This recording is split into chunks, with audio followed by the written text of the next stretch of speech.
Welcome to my channel. Ngayon po, ang ituturo ko sa inyo ngayon kung paano ang tamang proseso ng pagbabalot ng isang regalo. At take note, may kasama pa siyang twist like pwede po siya natin lagyan ng flowers, most especially para sa ating mga loved ones. So, let's do this guys!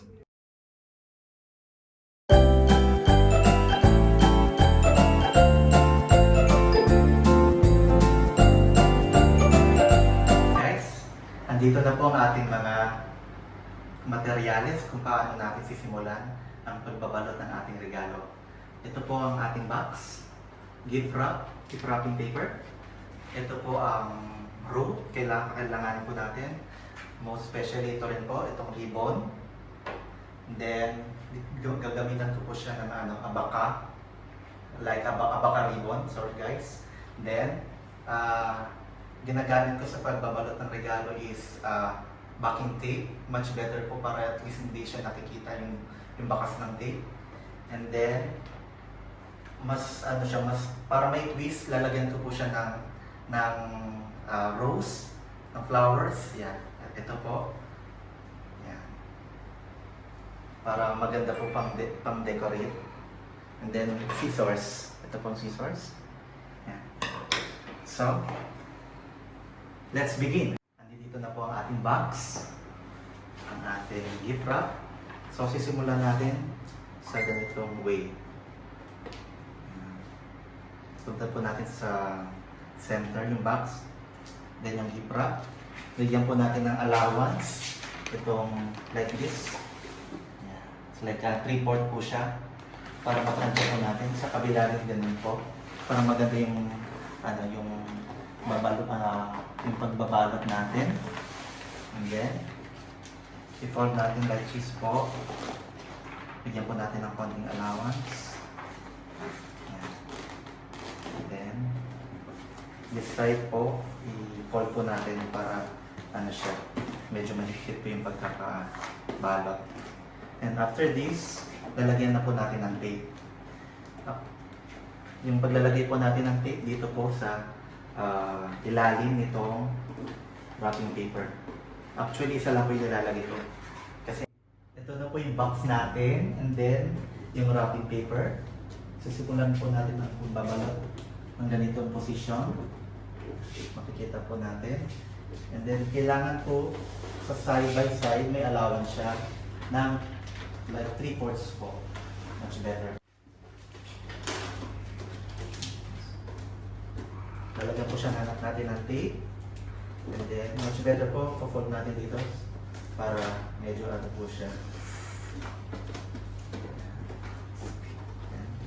Tape po natin dito po sa ilalim po ng wrapping paper, like this. And then, this side naman po, yan. Like, ganito po. If you want, maglalagay po tayo ng konting allowance. Yan.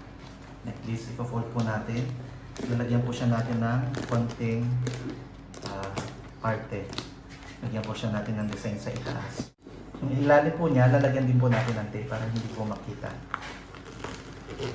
Yung tape.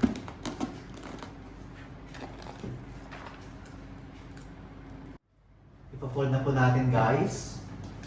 Ganito po ang pag-fold niya. Ayan. Kasi po nalagyan na po natin ng tape yung ilalim po nito. Ganito po, fold po natin ng tape. Ito po yung pinaka-design niya sa center. Is magkaroon ng buhay itong ating gift wrap. Ayan.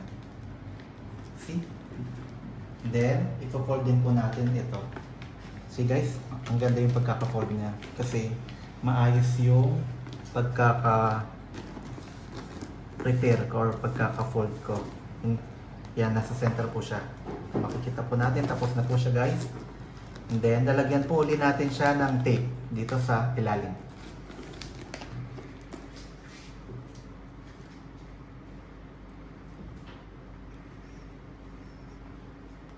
Yan. Folding na po tayo guys. Ito po, pa-fold natin like this. Fold lang po natin siya sa center. Like this. Ipo-fold na po natin guys. Ganito po ang pag-fold niya. Ayan. Kasi po nalagyan na po natin ng tape yung ilalim po nito. Ayan, dito po, fold po natin ng AK. Ayan. Ito po yung pinaka-design niya sa center. Is magkaroon ng buhay itong ating gift wrap. Ayan. See? And then, ipo-fold din po natin ito. See guys, ang ganda yung pagkaka-fold niya. Kasi maayos yung pagkaka-prepare ko or pagkaka-fold ko. Yan, nasa center po siya. Makikita po natin, tapos na po siya guys. And then, lalagyan po uli natin siya ng tape dito sa ilalim.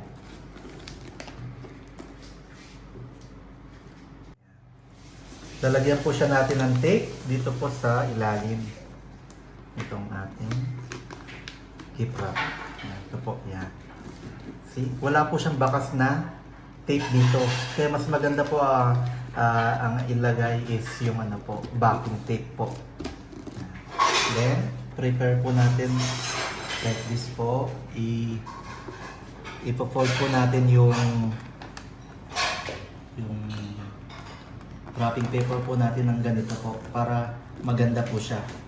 Yan po, oh. Sa side po para maganda yung pagkaka-fold. Nakikita niyo po. Ganyan po yung tamang pag-fold. Tapos ito po, yan. Fold po natin ng ganito. Then, same din po sa kabila. Para maganda yung pagkaka-fold. Yan. See, nakita niyo po kung paano siya i-fold. Napakadali lang po yung steps niya actually. Kaya po natin gawin sa kanya-kanya natin mga bahay. Next step po, upod na po siya natin na pag ganito naman po sa side by side.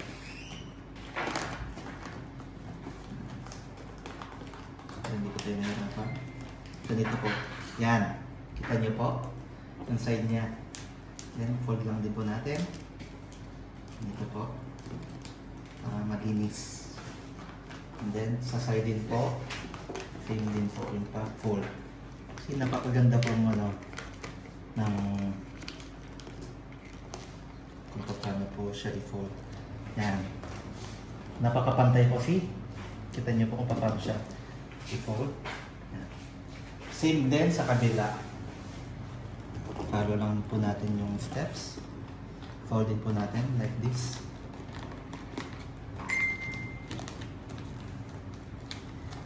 See guys,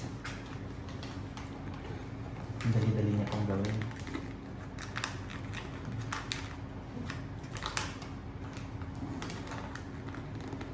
Matalang yung iba, nahirapan po kung paano yung proper way, paano babalutin ng regalo, basta na lang po may balot. Tapos na po, yan, ganito po siya. Napakalinis po. And then, yung ito na po, yung pinaka-dulo, saka na po natin siya. Yan, like this. See? Ang ganda po ng ano, ng preparation.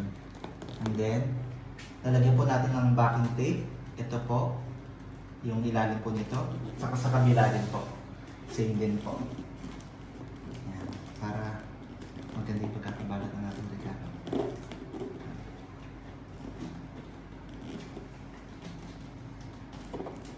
See kung paano po yung box natin pag nalagyan na po siya ng... Dito na po tayo guys sa ribbon. Kung paano po yung tamang paglalagay ng ribbon sa ating regalo. Pakita ko po sa inyo. Paano ko po siya babanggugin. Actually, ito pong paglalagay ng ribbon is ganito lang po. Paano po siya? Padiretso and then parang i-ano nyo lang po pa-cross. Bigyan nyo po siya ng allowance para sa ating ribbon. Yung parang pinakabuntot niya po ng ribbon. Like this po. Lain po natin.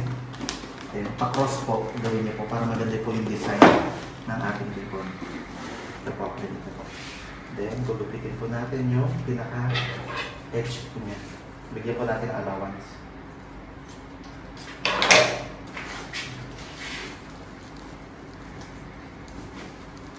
Then, ganito po guys. paglalagay na. See? Naging ano na siya. Cross na. Then, itatay po natin siya. This.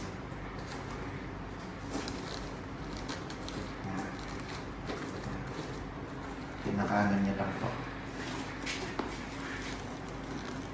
Pakita ko sa inyo yan. Then, saka po natin i-arrange yung ating abaka ribbon. For the meantime po, ganito po. Yan. Yan. Ganyan na po siya. Medyo ano po siya. Then, the next thing is maglalagay na po ako ng another ribbon po. Which is, ito po ay gagamitan ko ng leather ribbon. Mas maganda siyang gamitan ng ganito kaysa yung mga plastic. Mas matibay. Actually guys, mas matibay siya. Same din po ng process kung paano ko po yung ginawa ng una. Sundan nyo lang din po yung pattern. Like, diretso po yung paglalagay ng ribbon dito sa box. Ganito po. Para maging parang ano lang po siya. Maging double po. Magiging design na po natin siya. Like this. See, nakita niyo po? Yan. I-center din po natin. Like this. Yan. See, napakaganda combination guys. See? Perfect. And then, sundan lang po natin yung pattern across. Basta alalay lang po tayo para hindi masyadong masira at itong abaka ribbon natin. Kasi masyado po siyang, actually masyado siyang soft. And then, like this.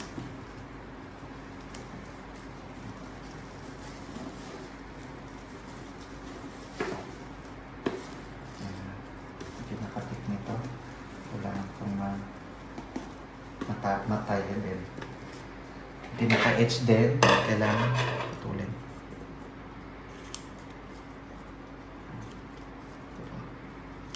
The next thing is maglalagay na po tayo paano paggawa ng ribbon. Tuturo ko po sa inyo paano paggawa ng ribbon. First step is ganito po.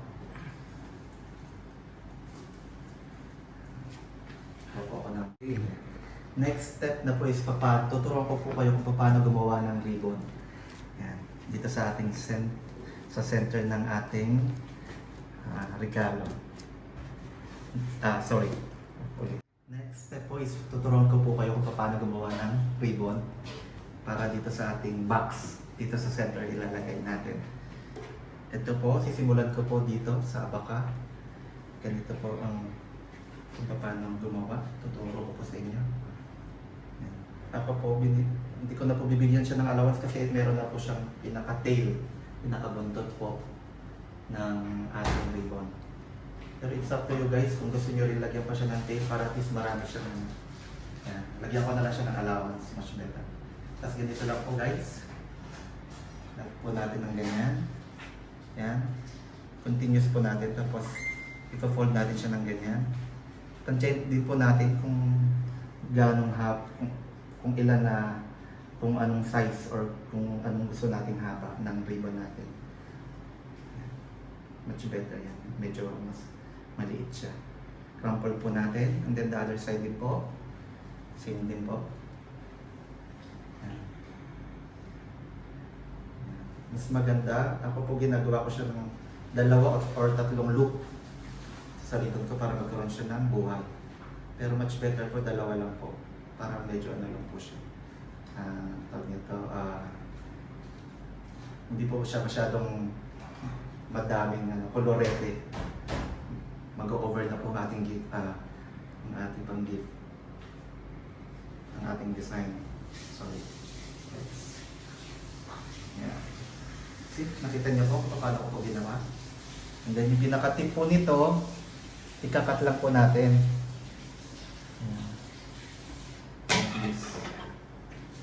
Ito po natin. And then, ito na po yung finished product niya.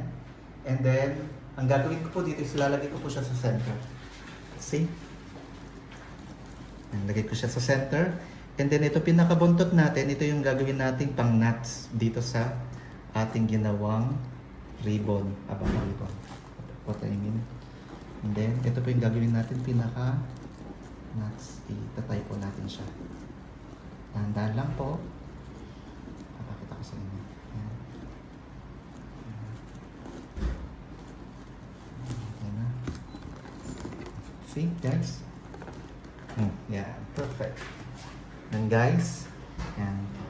Aayusin na natin siya. Para at least magkaroon siya ng buhay. Yung ribbon natin. Para siyang yan. Pa-flower na siya. Diba? Nakikita niyo po yung ganyan guys. Then the other step naman po, yung isa naman po, yung orange naman po. Para magkaroon siya ng buhay. Yan. Itong mga tips po na to actually, saka po natin siya later, puputulan. Dito na po tayo sa second tie ng pagre-ribbon. Same lang din po. Pero ako pong gagawin ko po is medyo mas maliit siya. Kasi malaki na itong ribbon na isa para medyo magpantay siya. Mas maganda yung combination niya. Hindi masyadong magkakaroon siya ng layering. Next po, ganito po. Same pattern din po. Yan, pag nuts nito. Yan. Ganyan, guys. Yan, nilitan ko lang para mas maganda yung pag-design po natin. Yan, same din po. So much better, gagawin ko po siyang tatlo para mas maganda yung niya, yung ribbon niya. Yan, same din po. Yan po. Ganito po. Yan. Then, sa dulo rin po, ito, yung pinaka-tip, yan po. Yan. Gananin nyo lang po yan. Tatlo siya. So, side by side. Parang iikot nyo lang po. Yan. Then, see? Yan, see, ganito po siya. Try nyo na po. And then, same thing, ilalagay nyo rin po siya sa pinaka-center. Dito siya. Dito nyo na siya ilalagay. Kasi para maayusan nyo siya later. Tapos ito po, kukunin nyo po yung ginawa natin. Yung excess po. Pang nut po dito sa ating ginawang ribbon. Pangalawang ribbon. Yan. Then, tali po natin ng mahigpit. Dapat po yung mahigpit na tali para ano siya. Hindi siya yan. Ganito po. Yan. Higpitan po natin. And then saka na po natin siya ayusin. See? Natali na po natin siya. Yan. Ngayon po, saka na po natin ayusin yung ribbon. Pe-place po natin siya. Ganito po. See? Yan.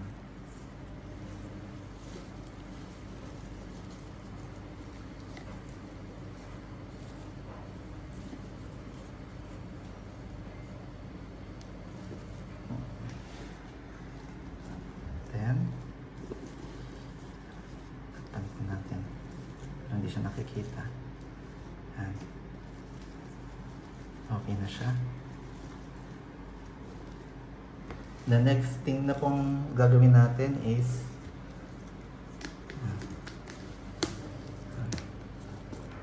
later na po natin siya ika-cut.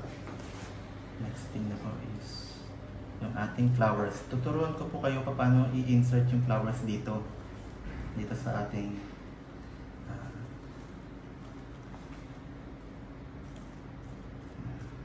kasama ng ating ribbon. Sorry. Ito po. Ganito po, much better po, tatanggalan po natin ng counting leaves lang po.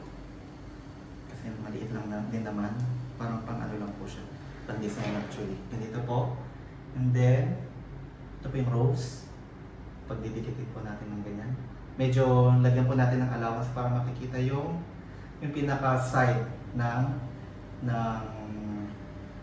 green leaves, and then, ganito po yung ano niya, facing niya. And then, maglalagay po tayo nito. It's up to you po kung ano nyo pong gustong lagyan para pampaano lang po ito, pampabuhay. Ito po. Pwede nyo po siyang ilagay dito sa gitna. Ay, sa gilid. Yan. Magkakaroon siya ng buhay. Like this. Then the other one. This one. See? So, napakaganda na po niya. See? Ganito. Ganito lang po. I-hold nyo lang po siya ganyan. And then, yung steps po, saka nyo na po inanat nito po, itong abaka. Ganito po yung ginagamit niya. Huwag nyo pong gagamitan ng sinulid. Actually, ganito po kasi matibay siya. Tapos irarap nyo, i-ano nyo lang po siya, i-twist nyo para matibay. Siguro mga ilang twist. Kasi ito yung i-insert natin dito sa ating regalo. Yan, pwede mo po ito. Then, tatali din po natin. Like this. Yan.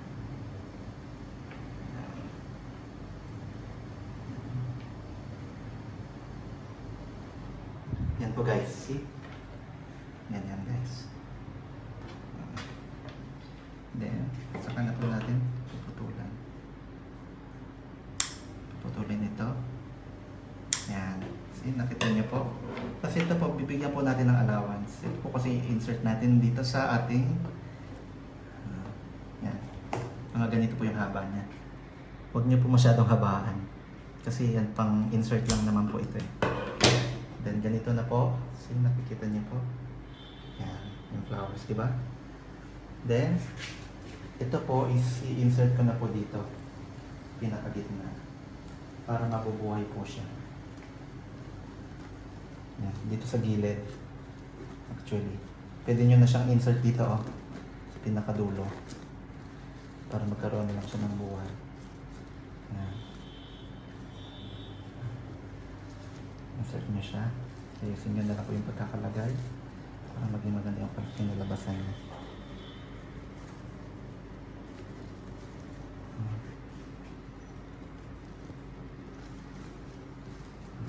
Ayusin nyo na lang po guys.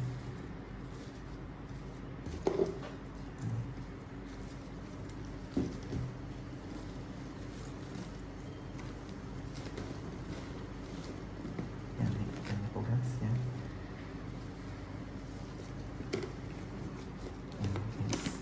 Na-insert na guys. Kita niyo yung ano, yung flower sa gilid. Kakaroon siya ng pinaka-design niya. Then, the last step is yan po, ganyan. Is ano na po natin, kakat na po natin itong mga edges ng mga ng abaka natin. Ganito po ang pagkat. Form nyo siya sa gitna. Ganito lang po. Follow nyo lang po yung direction. Para maging ribbon na po. See? Yan. Ito ganyan. Same thing. Fold nyo siya. Yan. Yan. Ganun din po guys. So, kabila. Yan. Depende sa sukat nyo kung ganong haba yung gusto nyo. Tapos same thing. Dapat tago nyo po ito para hindi siya nakikita itong ribbon. Pwede nyo na po siyang ayusin later para maging maganda yung ribbon nyo. Ito rin po. Same thing. Dito po isi-ano lang po natin.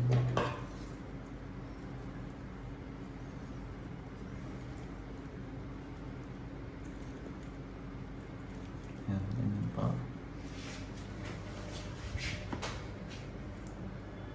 Much better yung ano na lang po sa gilid, mas maganda siya. Yan. Pwede rin po siya ganito. Sa side, yan. Para mas easiest way po. Hindi na po kayo mahirapan. Then same thing. Sa side. And the next step is ganun din po.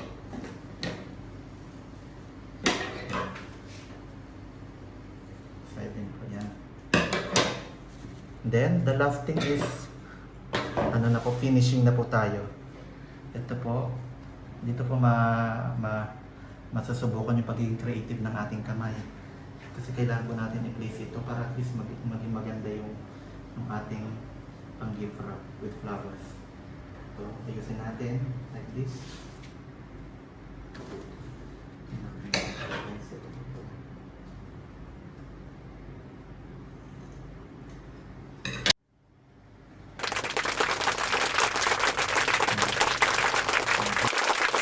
Thank you so much guys for watching.